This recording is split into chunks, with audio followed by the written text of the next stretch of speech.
구약성경 욥기 39장 1절로 12절까지 말씀, 39장 1절로 12절입니다.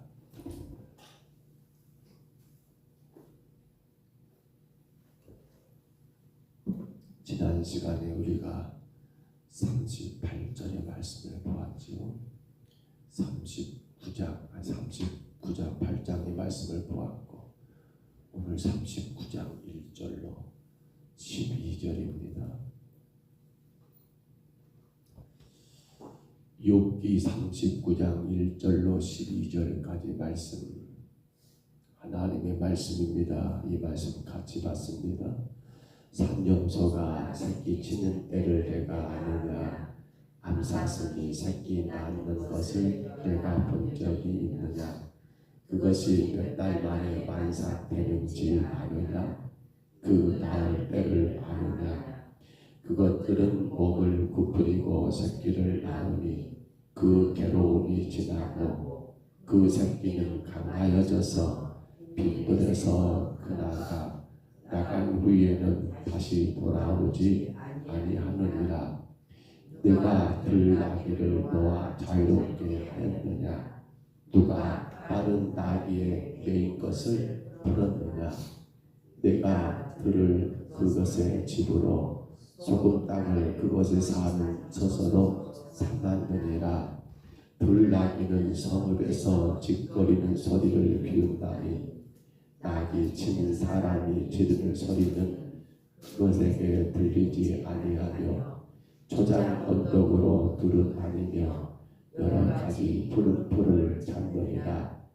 들소가 어찌 기꺼이 너를 위하여 일하겠으며 내 애양간에 머물겠느냐? 내가 능히 주를 베어 들소를 일하길 갈게 하겠느냐? 그것이 어찌 골짜기에서 너를 알아 썰애를 끌겠느냐? 그것이 힘이 세다 내가 그것을 의지하겠느냐? 내 수고를 그것에게 맡기겠느냐? 그것이 내 곡식의 집으로 실어오며 내 다장마당의 곡식 모으기를 그에게 의탁하겠느냐? 아멘. 우리가 38장에서 그걸 보았지요. 어찌 보면 하나님이 욥에게 보였던 것 가운데 질문이었습니다. 총 우주를 방라하여 모든 만물들에 대하여 욥에게 물었던 질문들이죠. 그것의 근원과 또 그것들의 습성과 그것들에 대한 것들을 욥에게 물으면서 너 이거 아느냐? 오늘 본문도 거기 하나의 연장선이라겠습니다만 너 아느냐? 너 이것들이 어떻게 이렇게 되고 저렇게 되는 것 네가 할 수 있느냐? 라고 그렇게 욥에게 질문했던 거 우리가 38장에서 다 읽지는 못했습니다만 그렇게 보았고요. 38장 말씀 가운데 여러분 마지막 부분 보시면 또 그렇게 나옵니다. 39절에 38장 39절에 너가 사자를 위하여 먹이를 사냥하겠느냐? 젊은 사자의 식욕을 채우겠느냐? 그것들이 굴에 엎드리며 숲에 앉아 숨어 기다리느니라. 까마귀 새끼가 하나님을 향하여 부르짖으며 먹을 것이 없어서 허우적거릴 때 그것을 위하여 먹이를 마련하는 이가 누구냐라고 하면서 하나님이 지금 욥에게 던지는 질문은 하나같이 당신이 창조하신 우주의 모든 만물들 그 모든 걸 총망라하여 그것들의 근원과 그것들의 운행에 대한 것들에 그 하나님의 깊고 오묘하신 원리들을 욥에게 질문을 던졌던 것이 우리가 지난 38장의 내용이었다 한다며 오늘 39장에서는 뭘 묻습니까? 오늘 39장 우리가 읽었던 12절까지 말씀에서는 이제 여러분 앞서 나온 건 그런 대로 괜찮습니다만 오늘 본문에 나온 것은 한마디로 말하면 야생 동물들입니다. 사람에 의해서 길들일 수 없는 그러한 짐승들을 오늘 본문에 여러분 네 가지를 그렇게 등장시키고 있지요. 한마디로 말하면 이러한 것들을 하나님은 다 통제하시고 이러한 것들을 하나님은 돌보시고 먹이시고 입히시기도 하지만 욥아 인간들은 그거 할 수 있느냐? 너 그것들에게 뭘 할 수 있느냐라고 말하면서 뭘 깨닫게 하는 거예요? 인간의 연약함, 미련함, 무지함을 깨우치기 위한 하나님의 질문이었더라는 겁니다. 그렇습니다. 한갓 미물처럼 보이는 그러한 동물의 세계에서 일어나고 있는 신비한 질서들을 상기시키면서 그것들의 습성조차 제대로 알지 못하고 통제할 수 없는 우리 인간들 그 인간의 무지함을 깨닫게 하게 한 말씀이 이 내용들이라는 거예요. 1절로 4절에 보시면 바로 산염소, 여기 산염소는 여러분 들염소를 말합니다. 사람에서 길들 수 없는 산에 그렇게 떠돌아다니는 그런 염소들, 또 암사슴입니다. 이 사슴도 마찬가지로 우리가 감당할 수 없는 그런 여러분 야생적인 짐승을 말하지요. 이것들의 생육의 원리에 대해서 보면 새끼 낳는 것을 말하지 않습니까? 네가 그걸 아느냐? 바로 새끼 낳는 것들을 통해서 뭘 말하는 거예요? 하나님이 그것들마저도 섭리하시기 때문에 비록 산에서 떠도는 염소고 암사슴이라 할지라도 하나님이 그것들을 다 먹이시고 입히시는 것들을 욥에게 지금 질문을 통하여 인간의 무지하고 인간의 어리석음을 그렇게 깨우치는 질문을 던지고 있고요. 5절부터 12절은 뭐가 등장합니까? 들소가 등장합니다. 들나귀, 들소. 그렇습니다. 들나귀입니다. 주인에서 길들여진 진나귀가 아니라 들에서 떠드는 그런 나귀를 말합니다. 소는 소인데 어떤 사람이요? 들소입니다. 들소. 들에서 그렇게 자유롭게 자기들의 마음대로 그렇게 움직이는 들소입니다. 그렇지요. 이러한 것들을 자유롭게 여러분 풀어놓으면서도 하나님 어떻습니까? 이것들을 돌보시고 이것들을 여러분 이끄시는 거, 그 능력이 하나님 말하면서 너 그것들에 의해서 뭐가 할 수 있느냐라고 묻고 있는 내용들이 오늘 본문의 내용이더라는 거예요. 그러면 여러분 우리는 이 본문을 통해서 왜 하나님이 여백에 이런 거 모르실까? 간단하게 생각하면 앞서 말씀드린 것처럼 하나님의 그러한 능력을 보이심과 동시에 인간의 그 모든 걸 할 수 없는 것을 깨우침도 있습니다만은 하나 여기서 우리가 깊게 보아야 할 건 뭡니까? 지금 요백의 답답한 건 뭐예요? 그 인생 가운데 엄하게 된 그 어마어마한 환난 아닙니까? 도대체 왜 하나님 내게 무엇 때문에 내가 이러한 고통을 당해야 하는 거 아닙니까? 그렇기 때문에 하나님은 오늘 본문에서 뭘 보인 거예요? 그러한 여러분 틀에서 나는 산염소며 암사슴이며 혹은 들소며 들나귀들까지도 요번 우리 인간은 도대체 저것들이 어떻게 낳고 어떻게 번성하고 어떻게 살아가는가 아무도 알 수가 없어요. 근데 이 모든 것 누가 하신단 말입니까? 하나님이 그것들에 나는 것부터 하나님이 그것들에 살아가는 모든 것까지 누가 돌보시더라? 하나님의 그 주권적인 섭리와 능력 가운데 그것들이 여러분 성장하고 그렇게 살아가더라는 거예요. 그렇단다면 지금 요백에도 마찬가지예요. 그가 그렇게 궁금한 그 알 수 없는 모든 환난들도 욥은 지금 그것만 보니까 내게 왜냐고 말할지 모르지만 하나님은 어떻습니까? 욥의 인생의 전반에 걸쳐서 하나님은 어떻게 해요? 나름대로 하나님의 뜻 가운데 섭리하시고 하나님의 능력 가운데 이끌어 가실 거니까 욥아 너 걱정하지 마라. 너 그것 때문에 신경 쓰지 마라. 너 지금 안 되는 그것 때문에 낙심하지 마라. 왜? 하나님은 여러분 산염소, 암사슴 혹은 들나귀, 들소마저도 그것들이 낳고 그것들이 성장하고 그것들이 먹고 자고 하는 모든 것까지 그것들 스스로 한 게 아니잖아요. 하나님 그 모든 것들을 섭리하고 있기 때문에 그걸 보이면서 우리에게도 그런 말씀을 하는 거 아닙니까?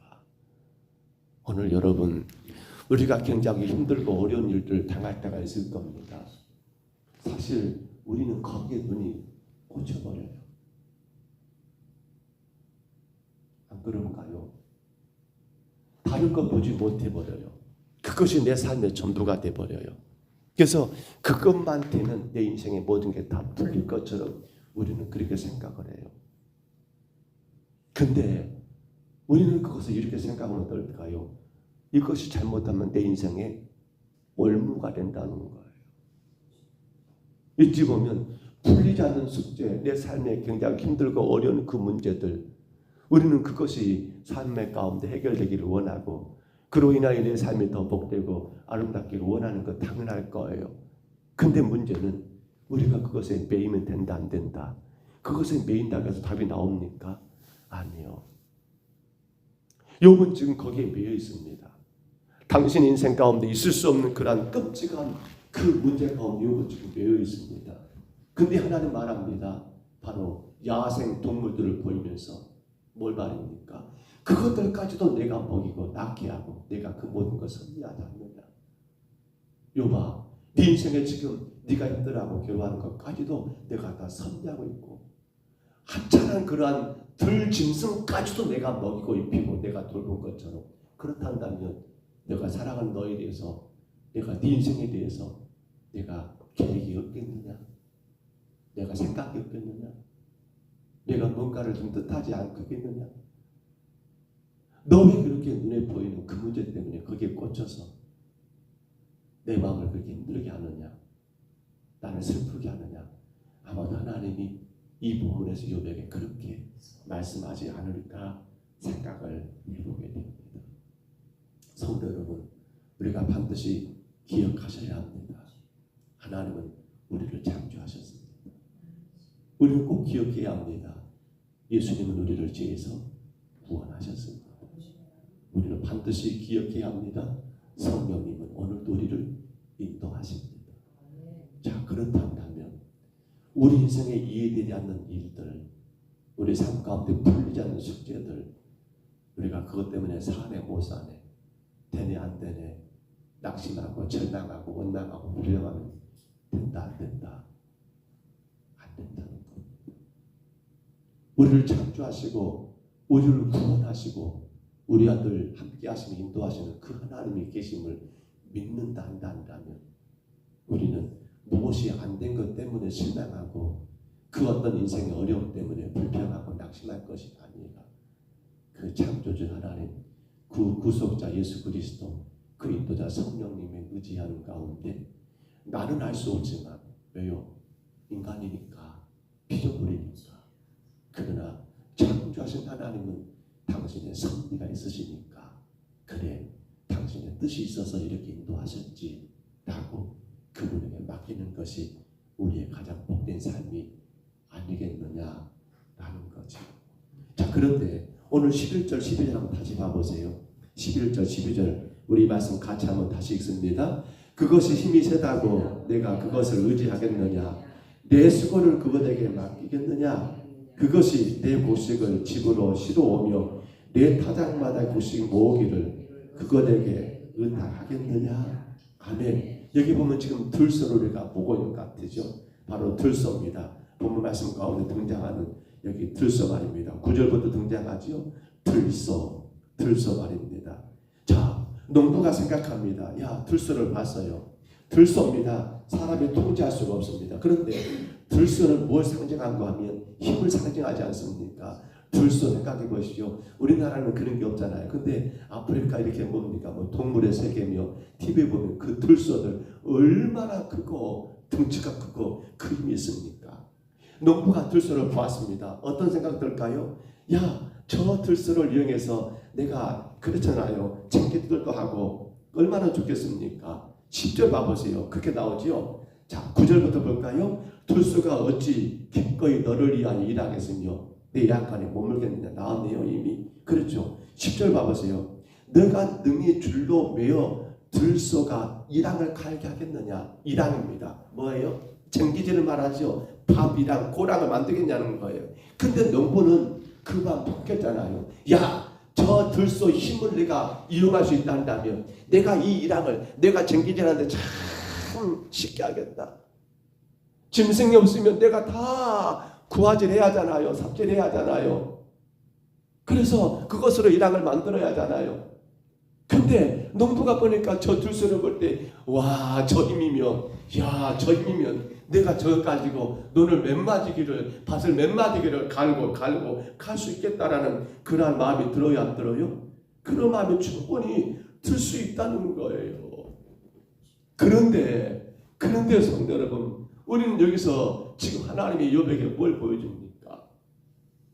오늘 우리가 읽었던 여기 여러분 11절로 12절에 보면 세 번씩이나 의지하겠느냐, 맡기겠느냐, 의탁하겠냐 비슷한 말들 아닙니까? 곧 그 힘을 네가 이용할 수 있겠냐는 거예요. 어마어마한 그 힘을 네가 사용할 수 있겠냐는 거예요. 그건 네 희망뿐이야. 그건 너에게 아무런 유익을 줄 수 없는 무익한 힘이야 라는 것을 지금 하나님이 욥에게 말해주지 않습니까? 아니, 생각을 할 수 있을 것 같아요. 근데 잘못 그 들소를 여러분 잡을 수 있다 한다 할지라도 그것에게 전기를 메고 그렇잖아요. 그것에게 굴레를 메고 멍에를 씌워가지고 여러분 거기다가 전기를 달 때 들소가 가만히 있겠습니까? 그 들소의 뿔에 다쳐가지고 죽을 수 있고 들소가 뒷발길질 해가지고 여러분 쳐버리면 사람 날아갈 건데 아무런 도움이 되지 않는 여러분 힘은 힘이지만은 그 힘이 내게 힘이 되지 않는 것을 분명히 깨닫게 하는 것이 오늘 하나님의 말씀이고요. 더 나아가서는 그러므로 인간은 어떤 힘을 의지해야 한다. 어떤 힘을 의지해야 한다. 오직 유익한 힘은 무엇밖에 없다. 바로 하나님밖에 없다는 것을 여러분 일깨워주는 게 이 말씀의 핵심이더라는 거예요. 우리는 그런 생각을 합니다. 야, 저것 있으면 내게 좋겠다. 맞아요. 내게 없으니까. 야, 저것이 나한테 있으면 참 편리하겠다. 맞아요. 내게 그거 지금 없으니까. 그런데 여러분, 그건 내 것이 아니잖아요. 그림의 떡이잖아요. 우리는 생각해야 합니다. 그저 힘이 있다고 해서 다 기대 대상이 된다, 안 된다? 안 된다. 그저 저것이 좋다고 해서 다 내 것이 될 수 있다? 아니다. 아니다. 그런데 안타까운 것, 욥이 지금 어찌 보면 정말 그가 기대고 의지하고 바라고 구해야 할 하나님에 대하여 마음이 지금 떠 있잖아요. 왜요? 내 삶에 풀리지 않는 그 숙제 때문에, 이해되지 않는 그 문제 때문에 진정 힘이 되신 하나님을 의지하기보다도 그분에게 인생을 맡기고 나는 알지 못하지만 주가 뜻이서 그렇게 하셨겠지 라고 하면서 하나님의 주권적인 섭리와 능력을 바라봐야 하는데 욥은 바라보고 있습니까? 아니요. 마음이 지금 떠 있습니다. 그가 그 옛날에 이 환난 오기 전에는 정말 의로운 자고 이와 같이 하나님을 사랑한 자가 없을 정도로 하나님 그에게 칭찬을 받은 자였지만 그 삶에 환난이 오니까 그는 마음이 딴 데가 있습니다. 전적으로 나의 힘은 하나님뿐입니다라고 고백해야 할 그런 욥에 비해서는 그 고백이 나와야 안 나와요? 안 나옵니다. 그래서 하나님은 혹은 여러분 들소를 등장시키시면서까지 뭘 말해준 겁니까? 네가 기대고 의지하고 너에게 도움이 될 힘은 오직 누구밖에 없다. 하나님밖에 없다. 라는 걸 분명히 말씀하고 있더라는 겁니다. 오늘 사랑하는 성도 여러분, 여러분은 어디에 힘을 의지하고 계십니까? 어제 말씀도 주일에 그 말씀이 잠깐 있었지요. 바로 힘. 이스라엘 백성들에게 가장 큰 문제는 애굽이라는 나라를 너무나 좋아했다는 겁니다. 물론 430년 그 애굽에 노예 생활했기 때문도 되겠습니다만 그들이 애굽에서 나와가지고 가나안 땅을 점령하여 살아갈 때 그들은 하나님을 의지하지 않고 끝까가면 애굽을 삼았던 적이 있었습니다. 이스라엘이 북쪽은 아수르에 남쪽은 바벨론에 당했다고 했잖아요. 근데 그때마다 북쪽도 이스라엘도 다 누구를 의지합니까? 분명히 선자들은 말합니다. 너희들 망한다. 그러니 애굽을 의지하지 마라.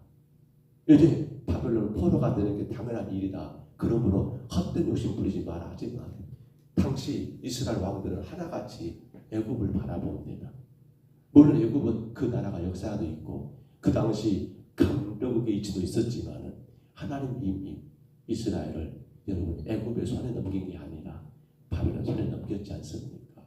근데 그렇게 포기하지 못한 거예요. 애굽은 결국 어떻게 됩니까? 애굽이 자기들을 도와줄 줄 알았는데 힘이 될 줄 알았는데 오히려 그것 때문에 유다와 이스라엘, 북쪽 이스라엘은 더 많은 고통을 당하게 되었고 마침내는 북쪽은 아수르에 남쪽은 바벨론에서 멸망하게 되더라는 사실입니다. 에레미야 선지자가 여러분 에레미야 예가 4장 17절을 보면요 이렇게 말합니다. 우리가 헛되이 도움을 바라보러 우리의 눈이 상함이요 우리를 구원치 못할 나라를 바라보았도다.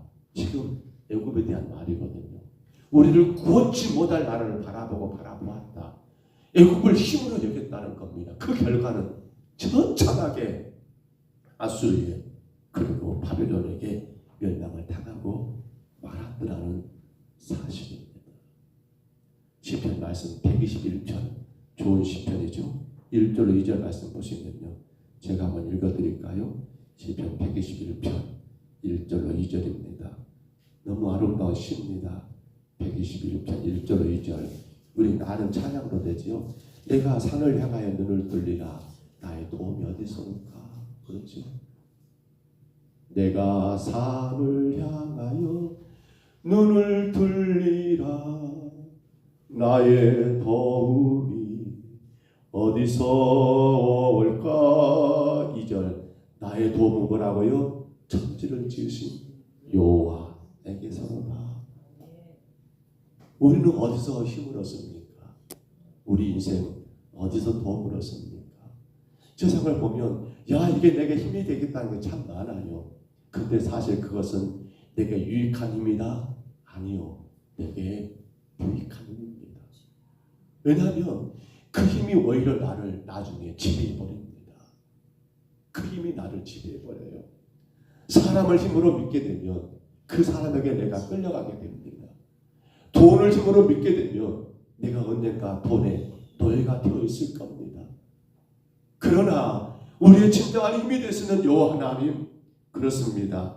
내가 산을 향하여 눈을 들리라 나의 도움이 어디서 올까라고 할 때 오직 천지 들리시는 그 하나님께로만 우리가 도움이 있는 것을 분명히 깨닫게 됩니다.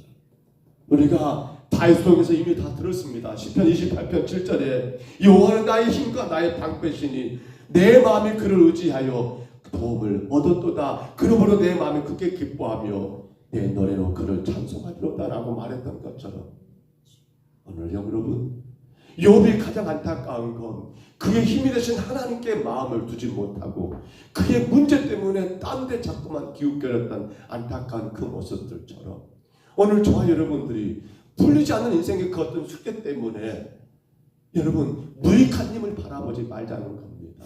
도움되지 않을 힘, 아니 잘못하면 그것이 내 인생을 지배해버리고 나를 착취해버리고 나를 그렇게 여러분 끌고 갈 수밖에 없는 세상 힘이 아니라 어떤 힘이요? 바로 오직 하나님, 나의 힘이 되신 그 하나님, 나의 능력이 되신 그 하나님, 그 하나님을 의지하며 살자는 것입니다. 시편 146편 5절입니다. 야곱의 하나님을 자기의 도움으로 삼으며 여호와 자기 하나님에게 자기 소망을 두는 자는 복이 있도다. 우리는 어디에 힘을 의지합니까? 오직 하나님. 창조하신 하나님이십니다. 구원하신 하나님이십니다. 인도하시는 그 하나님만을 우리 힘으로 모시고 살아갈 때에 아직은 내가 이해가 안 되고 도무지 왜 이런가 답이 없는 것 같은 인생이다 할지라도 분명 그 속에서 하나님이 여러분 풀리지 않는 숙제를 풀어주실 것이고 우리 인생 가운데 진정한 행복을 선물하지 않으실까요? 오늘도 귀한 하루가 시작됐습니다. 우리는 그 하나님 의지하고 하루를 살아갑니다. 우리 나의 힘이 되시고 나의 도움 되시는 그 하나님 붙들고 이 하루도 승리하는 오늘 저와 여러분 다 되시기를 주의 이름으로 축복합니다. 주의 이름으로 축원합니다. 우리 하나님 아버지, 환난과 핍박과 그 어마어마한 고난 속에서 욥은 하나님만을 힘으로 의지했던 그런 욥의 마음이 자꾸만 그 하나님께로 멀어지고 있는 상황 가운데 오늘 주께서 하나님 이제 야생 짐승들을 대동하면서까지 아버지 그 모든 것들을 돌보고 그것들이 낳고 자라는 모든 것까지를 아버지 말씀하시면서 그 모든 것들이 하나님의 그 섭리 가운데 이루어지는 것처럼 욥의 인생도 이해는 안 되지만 알 수 없지만 우리 입장에선 그는 하나님의 오묘하고 하나님의 크고도 놀라신 섭리 안에 있음을 깨닫게 하시는 이 귀한 음성을 우리가 이 아침에 듣습니다. 그러므로 욥은 오직 하나님만을 나의 힘으로 오직 하나님만을 나의 전능하신 주님으로 나의 참된 도우심으로 하나님 인정하며 살아간다는 것을 우리가 하나님 아버지 깨달은 것처럼 이제 우리 모든 인생들도 나의 참된 힘이시며 내 인생의 모든 도움이 되시는 바로 삼위일체 하나님만을 의지하며 그 하나님을 힘으로 삼고 살아갈 때에 풀리지 않는 우리 모든 인생의 숙제마저도 해결된다는 분명한 진리를 아버지 우리가 이 아침에 깨닫사오매 우리 평경서북교회가 오직 참된 힘이신 하나님만 의지하고 내 인생에 참된 도움 되시는 주님만 의지함으로 말미암아 주님 보시기에 더 아름다운 교회로 온 성도들의 가정이 주님의 은혜와 능력 가운데 거하는 가정들로 아버지 서 나가게 하옵소서. 오늘도 주께 왔사오니 주님 연약한 저희들을 기억하시고 오직 힘이 되신 우리 하나님을 의지하며 세상을 이기며 살게 하시고 우리의 모든 생각과 환경까지라도 이기며 승리하는 복되고 복된 한 날 되게 하여 주옵소서. 인도하심을 감사하고 예수님 이름으로 간절히 기도하옵나이다. 아멘. 하늘에 계신 우리 아버지여, 이름이 거룩히 여김을 받으시오며 나라의 임하옵시며 뜻이 하늘에서 이룬 것 같이 땅에서도 이루어지이다. 오늘날 우리에게 일용할 양식을 주옵시고 우리가 우리에게 죄진 자를 사하여 준 것 같이 우리 죄를 사하여 주옵시고 우리를 시험에 들게 하지 마옵시고 다만 악에서 구하옵소서. 대개 나라와 권세와 영광이 아버지께 영원히 있사옵나이다. 아멘. 우리 아침에 간절히 기도하실 때요, 오직 우리의 힘은 요 하나님밖에 없습니다. 하나님만을 나의 힘으로 나의 참된 도울자로 내가 의지하는 사모할 자로 여기며 살아가기를 우리 아침에 간절히 구하십시오. 정말 틀리지 않는 인생의 숙제들이 많을 겁니다. 그러나 정말 조심하십시다. 우리가 그것에 매여버리게 되면, 우리가 그것에 붙들리게 되버리면 하나님을 나의 힘으로 여기지 못합니다. 하나님을 나의 참된 도울자로 믿지를 못하게 됩니다. 오직 하나님만 의지하고 나는 할 수 없지만 주가 하셨으니, 주가 그렇게 인도하셨으니 주님, 내가 주님만 의지하며 나갑니다. 내가 주님만 바라봅니다. 간절히 그렇게 구하시기를 바랍니다. 우리는 어제 말씀 가운데 감사 기적을 만든다고 했습니다. 감사 기적을 만드는 그 상황, 주님, 우리가 늘 범사에 감사하게 하옵소서. 감사함으로 말미암아 우리 삶에 나는 풀 수 없는 많은 일들이 해결되고 놀라운 기적을 체험하게 하옵소서. 우리 간절히 구하시기를 바랍니다. 어제 걸어간 주의 날에 함께 예배하지 못한 연약한 성도들이 많습니다. 한 생명 우리가 돌아보면서 인사 기도해 주시기를 바랍니다. 특별히 일어나지 못하고 있는 우리 뒷가람이 조선인 집사님, 우리 명아리의 김경남 성도의 부부, 우리 봉정의 강의실 집사님 이예미 성도, 참으로 저는 털고 일어나 주님 앞에 설 수 있도록 마음의 모든 것 주님께 맡기고 믿음으로 나갈 수 있도록 그 모든 무거운 짐들을 주님께 의지하며 하나님 더 힘있게 살아갈 수 있도록 이하여 간절히 구하시기를 바랍니다. 우리 아침에 주님 한번 부르시고요, 우리 간절히 각자 통성으로 기도합니다. 주여